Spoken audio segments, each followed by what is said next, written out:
untuk healing itu kita bisa ya kita misalnya wisata ke tempat-tempat unik di dalam negeri atau luar negeri, itu healing juga bisa, kita bisa tenang juga, jiwa bisa tenang mungkin ya.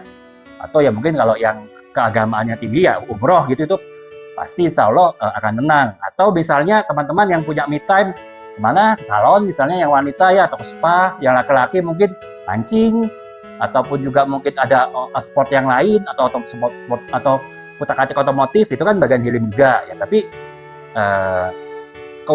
bedanya dengan menulis, untuk melakukan itu semua tentu ya dari sisi biaya pasti ya lumayan ada kan, apalagi kalau kita healingnya dengan wisata ke luar negeri ya pasti biayanya cukup besar, dan kita butuh waktu tertentu, harus cuti dulu atau tunggu liburan kita baru liburan gitu. Nah, kalau keuntungannya kita menulis buku, ya kita bisa nulis kapan aja gitu loh, dan relatif gak ada biaya karena cuma mencurahkan apa yang kita punya di pikiran kita gitu untuk menulis.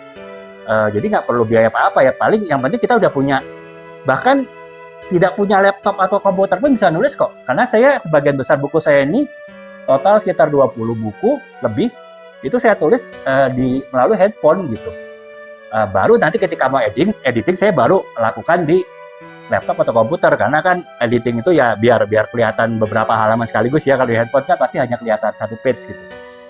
Tapi total menulisnya saya tulis di buku ini gitu. Jadi di handphone ini. Jadi dari mulai cari informasi internet sampai dengan juga saya menulisnya itu melalui handphone gitu. Dan ya berarti kan bisa di mana aja gitu ya. Tanpa saya berusaha mendikotomi ya bahwa yang lainnya berarti healing yang mahal, healing yang ya istilahnya kurang worth it lah, kurang memerlukan biaya yang sedikit gitu. Apa artinya akan memberatkan kita? Ya saya enggak sih. Tetap setiap orang punya cara healing sendiri.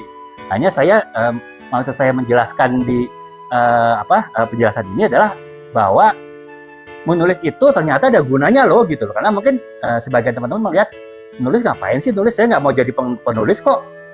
Ya paling-paling saya nulis ya terpaksa lah, dalam arti kalau di sekolah ya harus mengerjakan tugas, di kantor harus bikin report gitu. Kemudian di organisasi kita harus bikin report juga gitu ya. Saya juga di kantor ya bikin laporan event promosi ya saya pasti bikin gitu. Tapi juga bisa ternyata jadi proses healing gitu. Apapun yang kita tulis, yang penting intinya ya seperti saya bilang tadi, apa kita menulis itu membuat hati kita tenang. Hati tenang misalnya saya khawatir anak saya di pesantren seperti apa. Nah saya setelah menulis saya bisa tenang, ternyata pesantren seperti ini, tidak semengerikan, bahkan tidak mengerikan ya.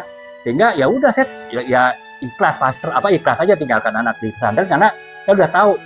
Jadi sebetulnya proses healing saya dan istri saya untuk tenang meninggalkan anak di pondok, walaupun tujuan utama saya menulis novel ini adalah sebetulnya hadiah ulang tahun anak saya ketika baru masuk pesantren, agar dia juga bersemangat gitu kita kasih anak-anak. Itu sih teman-teman. Jadi ternyata ya menulis itu tidak hanya menulis, kita bisa dapat manfaat lain gitu ya.